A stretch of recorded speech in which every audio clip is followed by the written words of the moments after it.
tenemos el orgullo de presentarles a Fabián Caballero. Es el veterano de la gesta de Malvinas, que va a venir, o que vino, ahí está, ya vamos a charlar con él. Nos va a contar un poco sobre aquellos tiempos, ¿no? Fue muy triste y que, bueno, él estuvo ahí, es un veterano. Así que conversamos con él y ya lo escuchamos, claro, lo escuchamos. Buenas tardes, noches, Fabián. ¿Qué tal? ¿Cómo estamos? Gracias por invitarme y bueno, estoy acá para...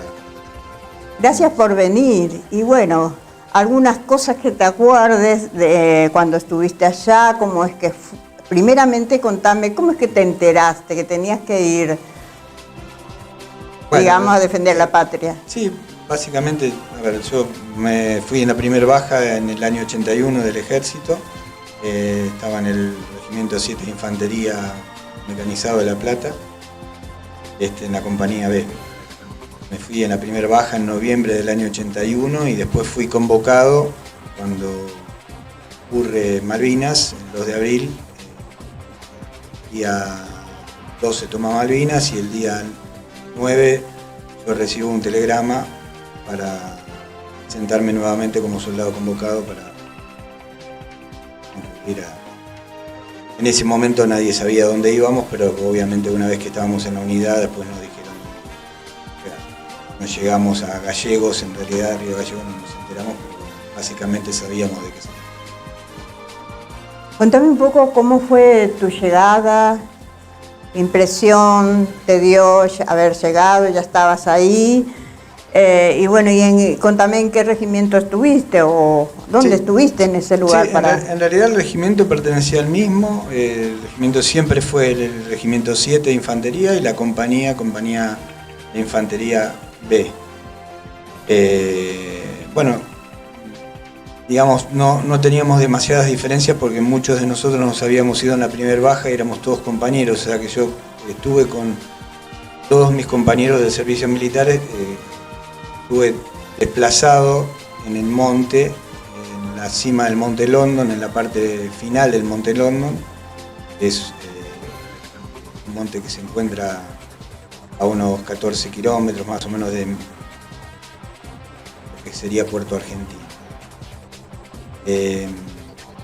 Y bueno, la llegada fue para todos una experiencia bastante choqueante porque ninguno esperaba lo que iba a ocurrir, menos con las condiciones de país que teníamos en ese momento. O sea, cada uno estaba en sus cosas y en su vida de retorno a la vida civil, y que nos convocaran para ir a una guerra fue bastante choqueante.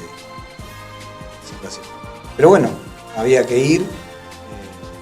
Fuimos y ya te digo, nos desplegaron, arribamos al Puerto Argentino en un avión de aerolíneas, que le habían quitado todos los asientos. Fuimos primero a Río Gallegos y después hicimos un primer intento de aterrizaje en Malvinas, no se pudo, por una mala condición del aeropuerto, y después se volvió a Río Gallegos, pasamos la noche en Río Gallegos en el aeropuerto.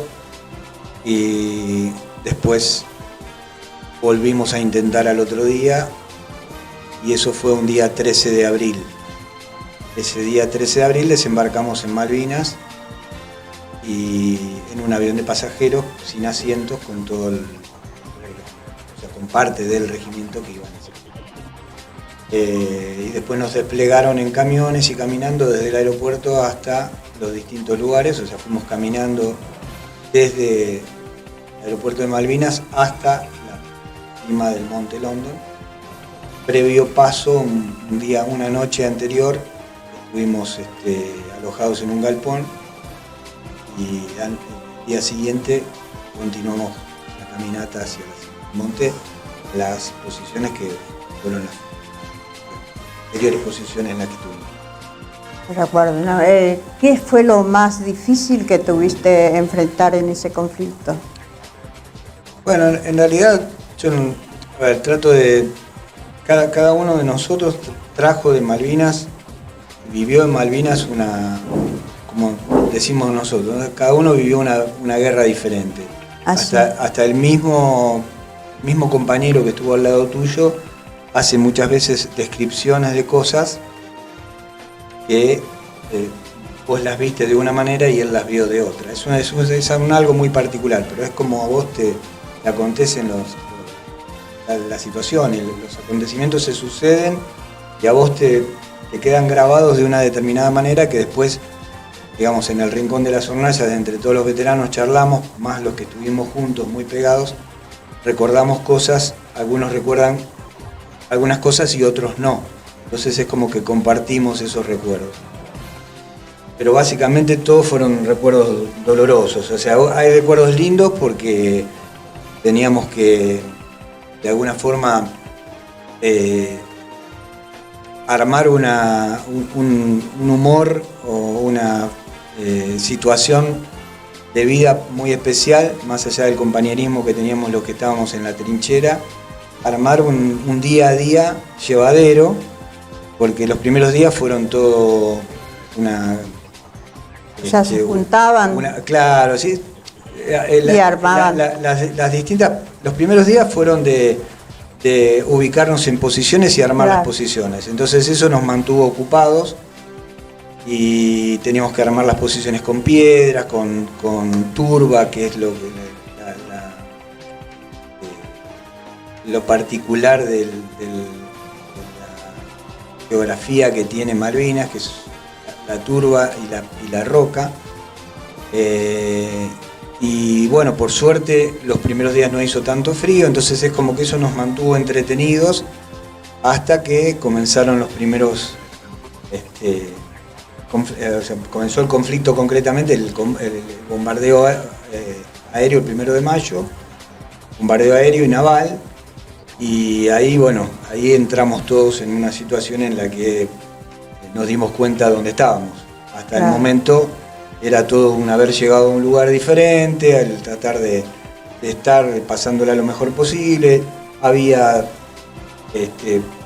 digamos, todavía no se notaba la falta de alimento, pero después del 1 de mayo, cuando comenzó concretamente la guerra para nosotros, ahí, bueno, la cosa cambió. Totalmente. ¿Cómo definirías, digamos, los compañeros, la solidaridad y el acompañamiento de los soldados, compañeros tuyos, los soldados argentinos? Nosotros, nuestra unidad, nuestra compañía, era una compañía que había pasado unida mucho tiempo dentro de lo que fue el servicio militar. O sea, habíamos armado pequeños grupos, pero pequeños grupos unidos. El tema particular es que la guerra saca lo peor de uno, o sea, no solo la guerra, las situaciones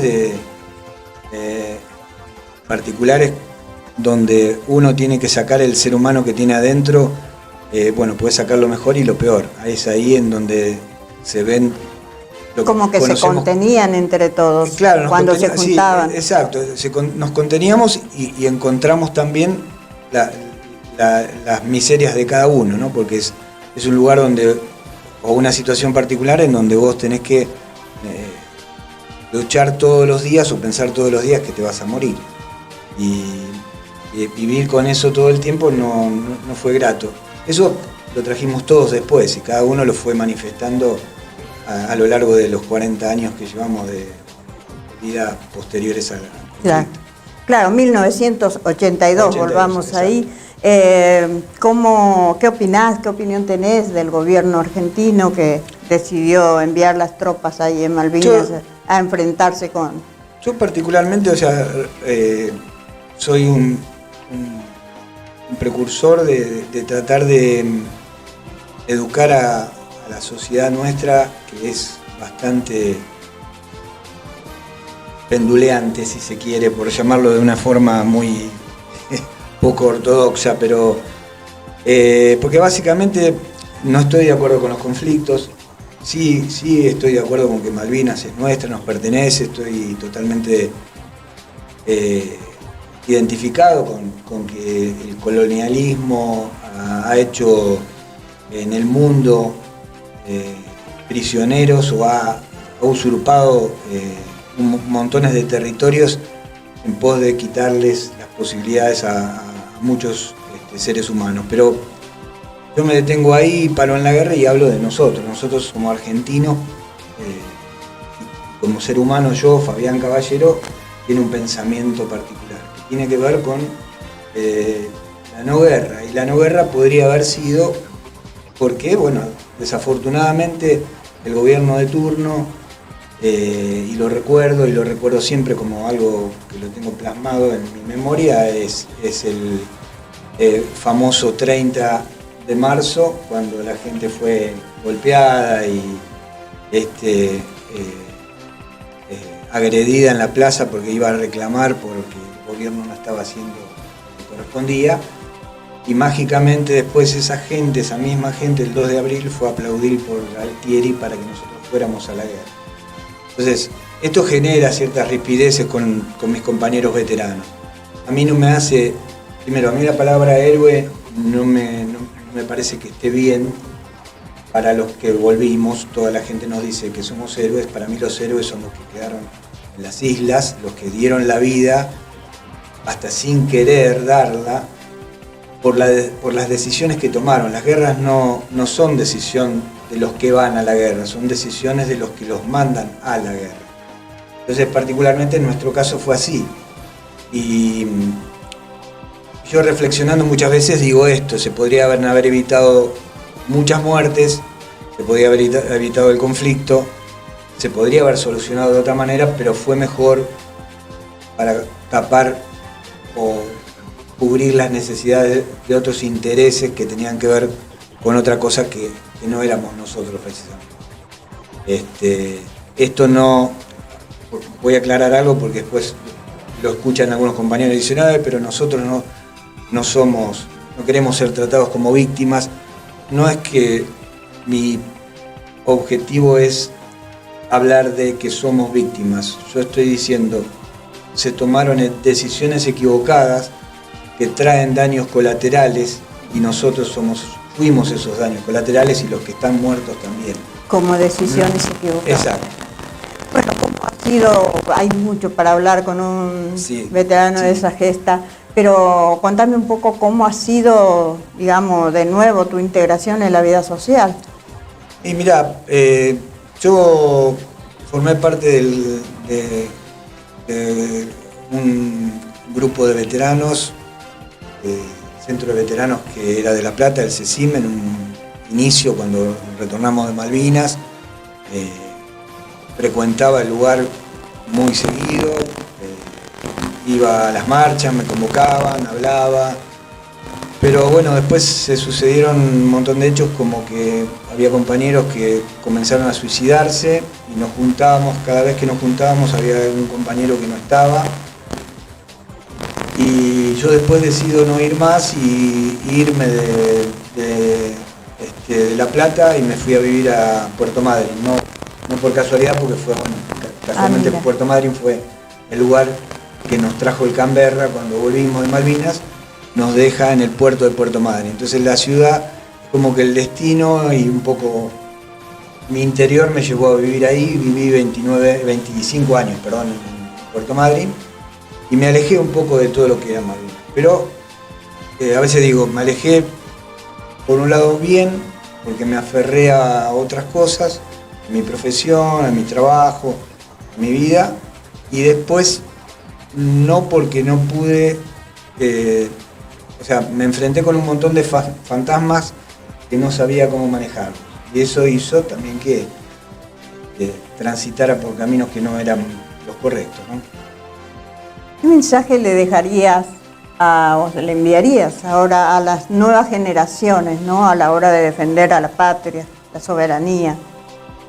Es muy importante lo que me preguntas, porque a la hora de defender la soberanía lo más importante es conocer nuestra historia.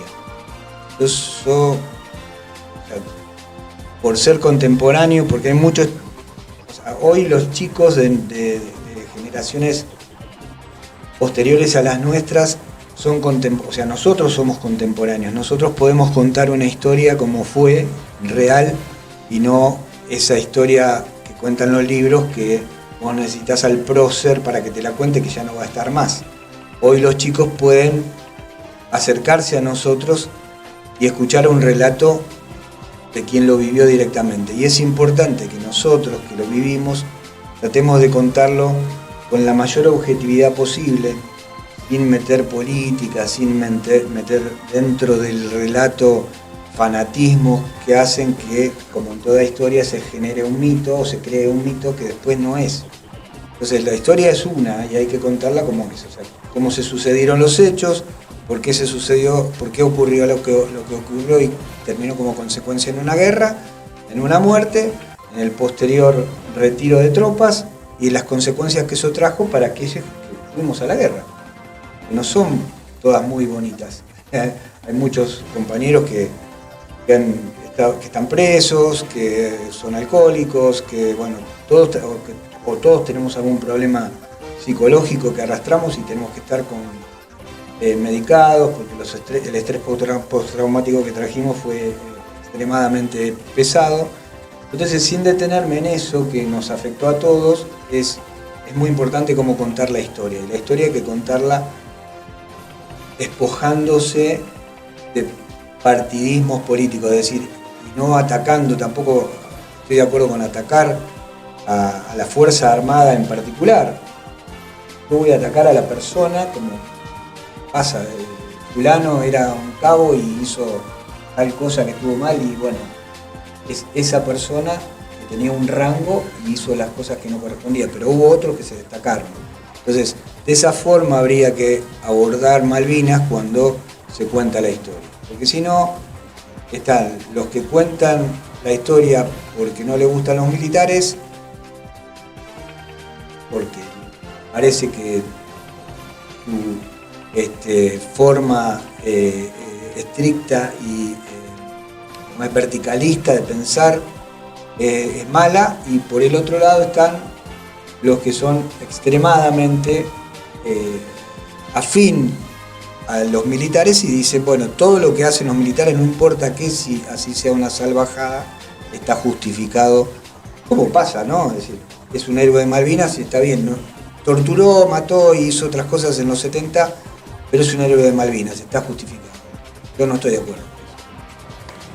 Bueno, Fabián Caballero, él es veterano de la gesta de Malvinas, veterano de esa guerra, como le decimos. Hoy ya no lo dicen la guerra, lo dicen gesta, pero bueno, es lo mismo, digamos. Pero el tiempo en televisión es muy escueto, así que solamente vamos a... O sea, te voy a preguntar para que vos me expliques un poquito en breve cómo es que te surgió la solidaridad, porque te conocí ahí mismo en un centro comunitario que conduce Paola Tarali en Longchamps y bueno, ella dice, si no fuera por él, no cocinábamos. Me habla de la cocina, un montón de cosas que habías donado. Eso surgió porque, bueno, tengo un compañero de trabajo, un día nos trajo la inquietud de poder colaborar con el merendero de Paola y la verdad que, bueno, fue hace unos cuantos años y empezamos con una donación de una cocina. Yo particularmente me involucré mucho porque, bueno, yo conozco bastante de ese tema y la verdad que no importa los gobiernos, no importa quién pase, hay una parte de la asistencia social que debe ser llevada adelante por el Estado. El Estado, llámese quien sea, y no está ocurriendo eso. No ocurría antes tampoco, porque cuando yo la conocí a Paola había otro gobierno. O sea, no es por este gobierno en particular. Pero bueno, las cosas van empeorando, así que yo lo que trato es... Yo me siento muy identificado y quiero colaborar, entonces voy, bueno, le colaboramos en la cocina, trato de juntar dinero con mis compañeros de trabajo, si no yo aportes personales. Cuando puedo, bueno, regalamos ahora último una marmita y bueno, vos estuviste cuando hicimos las lentejas ahí, compartimos, estuvo muy lindo. Ahí hicimos la conexión de gas y trato siempre de invocar a todo el mundo para que colabore no pensando en que es una dádiva lo que está haciendo, sino que es muy importante llevar un plato, hoy más que nunca es muy importante llevar un plato de comida a muchos chicos que van a ese lugar y que no